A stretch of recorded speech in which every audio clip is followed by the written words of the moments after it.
I have spent so much time lately talking about having a yarn stash and building a yarn stash and working out of the yarn stash. I thought it'd be a good idea if we spent just a quick minute on decluttering your yarn stash, because we got to have a little bit of balance too. The reality is, the longer you are crocheting, you tend to develop certain likes and interests and figure out the types of yarns that you like working with the best, which is fantastic. But if you have been collecting these yarns along the way, like most of us do, it sometimes leaves you with yarns that are sitting around for years and years. And I'm about to embark on a project over the next few days of going through my yarn stash and really taking a different look at organizing it. And I'm going to do a completely separate video on that. So I'm not going to go ahead and go too deep into that. But if you'd like to subscribe so you know when that comes out, I would love it. Part of this reorganizing journey for me is going to be taking a look at some of the yarns I have and seeing if they really serve me well. You know, if it's been in there 5-10 years, it's probably not serving you to the best of its ability. So I have a real short list of questions to ask yourself when you pick up this skein of yarn. So let's go ahead and get started. A few years back, there was a book out and it was crazy popular, and it was by a lady named Marie Kondo. And I believe it was called something like The Joy of Tidying Up. It was so sensational that she had a show on Netflix. You know, whether or not that's your bag or not, I don't know. But I think that she did have a good point that you pick something up and you need to look at it and say, you know, does this thing bring me joy? So when I'm looking at some of these yarns that have been in my stash for a while, I'm not sure when I picked this up, but I mean, I can tell by the packaging, it's just been within the past few years, because I think all the big twist labels still look like this. When I look at this, I am very, very neutral about this neutral. It's okay. Like, I think I picked it up because it was neutral, and I thought, you know, it was probably a fantastic deal. And I probably thought, it's neutral. I can, you know, make anything out of this or give it to anybody and it'll be fine. But the reality is, it just really doesn't speak to me at all. So it gets passed over when I'm looking for a project all the time. Since I'm neutral on this, it's going to fall into a maybe category. If I looked at it and I was like, oh my gosh, I love this so much, I would still keep it, even though I don't have a project in mind for it, just because just even looking at it brings me joy. If this was a no, this does not bring me joy, I could immediately put it into the no pile. And that would be something where at this point you do decide how you want to get rid of it. You've got a couple options. I've mentioned this before, but my friend has a couple granddaughters who are getting into crochet. They are in their teen years. Yarns like this would be nice for them, where they could do a hat, or, you know, if they just want yarn to kind of practice on as well, I'm totally fine with that. If you have a certain type of thrift store that you have in your area, I have one that I like to go to, and very locally based. I feel pretty good about donating things to that store because I know that the values align with mine. You can obviously check with any friends and see if any of them want your yarn. You can sell it on, throw it up on Facebook Marketplace if you want something easy, or you could put it on Etsy, you know, just depending on how much time you want to go into it and how much you're trying to recoup from it. If you have enough yarn and you're going the Etsy route, you could always put it in a curated mystery box. I am a big advocate of those. If you're just trying to get rid of it, you could also see if there is a knitting or crochet group in your town, you know, that does charitable type things, and see if they would like the donation as well. So there are options. This is a maybe for me. It's not speaking out to me, but I don't look at it and I'm not like, ugh, I hate this. So the next thing I'm going to do when I look at this, since it's a neutral, is just kind of take a look at the stats here. It's 154 yards. It's more like roving style. So it does get, you know, larger and smaller in some areas, but it really is pretty uniform if you look at it. I mean, it's a commercially made yarn. It's not a hand spun yarn. It says it is a bulky 5 weight, which, I mean, it definitely is in some places. In some places it is more of a 4. So in reality, this could make a hat, and I could just make up a hat and either donate it or kind of have it in my little pile of things that could be a Christmas gift next year. So I'm going to hang on to this because I do like this camel color right here. So let's look at another yarn that has been in my stash for quite a while. It's Big Twist Value. This is just the basic acrylic. It's 380 yards of a 4-weight yarn. It is the color cream. And I can tell you why I bought this. I bought this because I thought it'll go with everything. I'll definitely have a project that calls for cream. And I'm sure it was one of the times that they had Big Twist on sale for like $1.99 or something like that. So I thought I should stock my yarn stash with a bunch of neutral colors where I will have everything I need on hand. But as you can see, this has not been true with this skein of yarn. There is literally nothing about this yarn that is appealing to me at all. To me, it just looks a little bit like an Aran yarn, but I don't know, it's just like a little bit off colored to me, like a dingier Aran. I don't know. That's just what I'm seeing when I look at it, but clearly it is not being used. And it hasn't even been hidden in my yarn stash. It's been in a basket on my floor where I have walked by it hundreds and hundreds of times. So I can say, no, this does not bring me joy to look at. So the next thing I would say at this point is, if I paired it with something else, would I like it?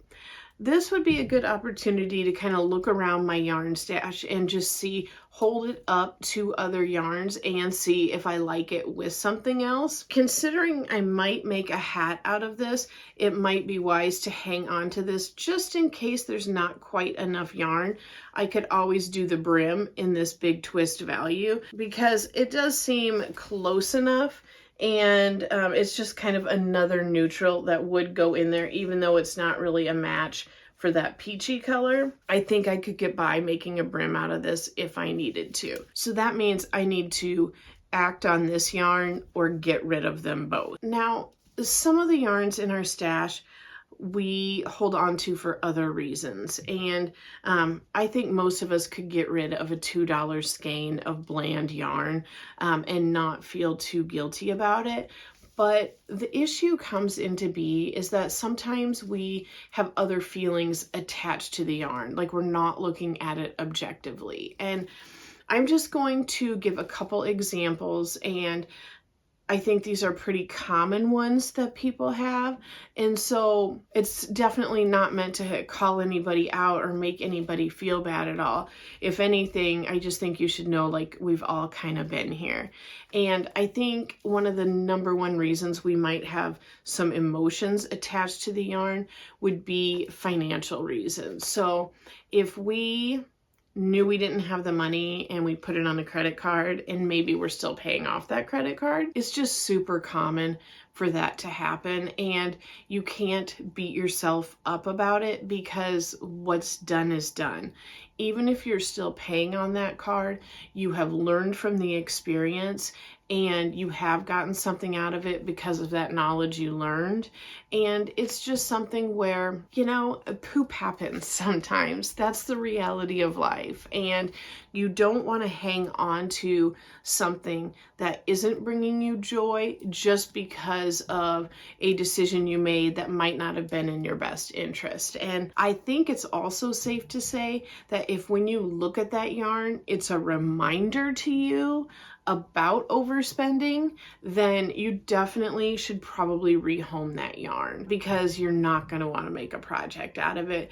You'll probably feel guilty or, you know, just have that like ick feeling a little bit. So if it's not something that you can just part with easily, you know, if it was a nicer yarn, I would suggest trying to resell that just to recoup a little bit of your expense about it and kind of soften that blow. These are just my thoughts. These are just ideas. I am definitely not a financial planner by any means. Take that with a grain of salt. But if it was me and I looked at a yarn and felt guilty about spending the money on it, and had that icky feeling inside, I would rehome it, because my yarn and my crochet hobby are meant to lift me up, and I just don't have room for things that make me feel bad anymore. So another question you can ask yourself, if the answer is no, you don't really like the yarn, it doesn't bring you joy, is, has this yarn served a purpose to me already? It might be as simple as something as,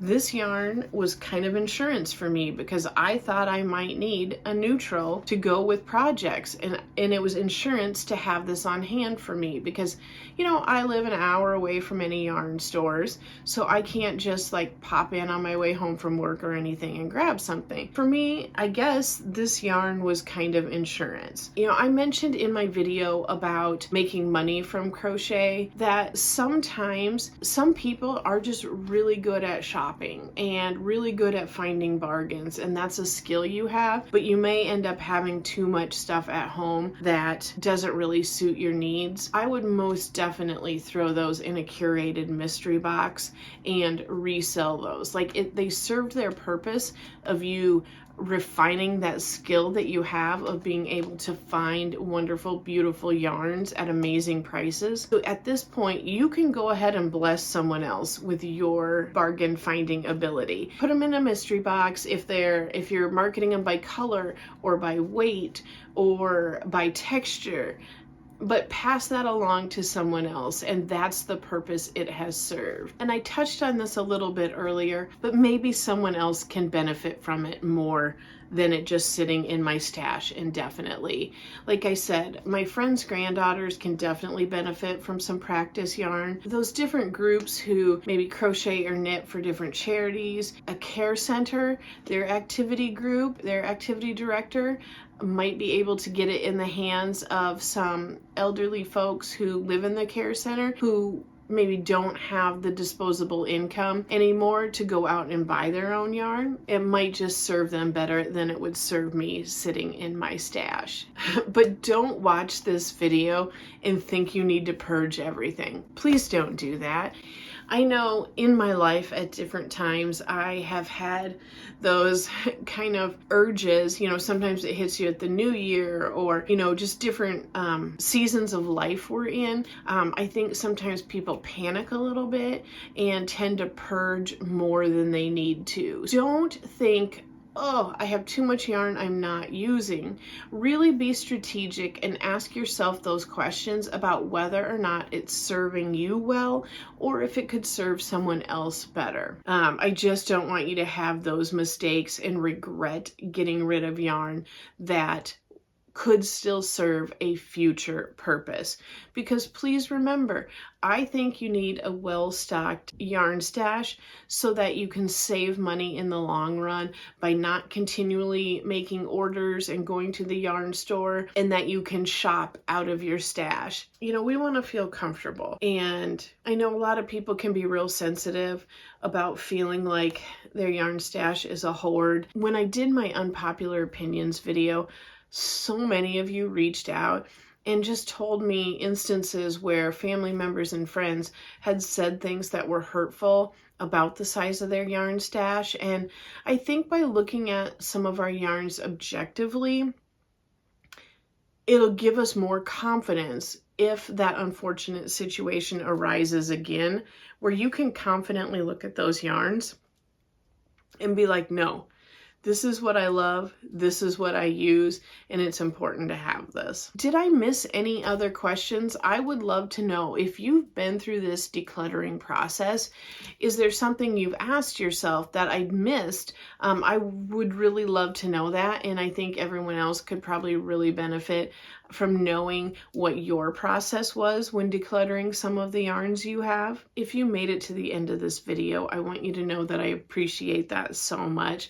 Please leave me a comment and let me know you made it to the end, because I am really looking forward to talking yarn again with you soon. I'll have a video up here if you'd like to watch it. I think it would be great for you. Bye.